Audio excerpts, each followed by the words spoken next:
বিসমিল্লাহির রহমানির রহিম। আবার আমরা আমাদের মাঝে 13 নং প্রশ্নের সমাধান নিয়ে আসলাম। লেফট হ্যান্ড সাইড আমি লিখছি, তাহলে তোমাদেরকে বলা হয়েছে যদি দুটো একই রকম রাশি থাকে, একটা প্লাস এবং মাইনাস একই রকম কিন্তু চিহ্নটা পরিবর্তন, তাহলে আমরা লসাগু করব। কি করব?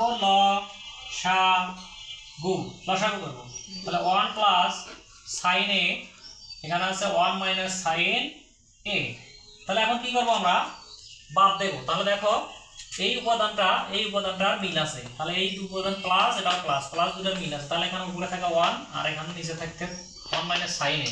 তাহলে এখানে এটা মিল আছে, এই দুটাকে আমরা বাদ দেব। 1 মাইনাস সাইন এ প্লাস, এখন 1 মাইনাস সাইন আর 1 মাইনাস সাইন যদি বাদ যায় তাহলে এখানে থাকবে 1 প্লাস সাইন এ। এখন অনেকের প্রশ্ন হবে যে স্যার 1টা কি করলেন? তাহলে 1 যদি কোনো সংখ্যা দিয়ে গুণ করি তাহলে 1 লিখলে হয়, না লিখলে হয়।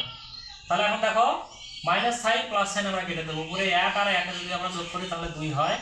1 আর 1 গুণ করে 1 প্লাস মাইনাসে মাইনাস, সাইন যদি আমরা এখানে গুণ করি তাহলে সাইন স্কয়ার এ।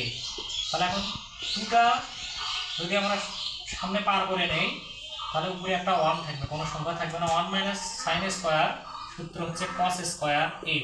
তাহলে এখানে সূত্রটা আমরা লিখব 1 মাইনাস সাইন স্কয়ার এ সমান কস স্কয়ার এ। তাহলে সূত্র লিখলাম 1 ভাগ কস, এটার আবার সূত্র, তাহলে এখানে আমি লিখলাম সূত্র। তাহলে এই কসের সূত্র 1 ডিভাইডেড কসের সূত্র হচ্ছে সেক স্কয়ার এ। তাহলে এটা আমাদের হচ্ছে রাইট হ্যান্ড সাইড প্রমাণিত।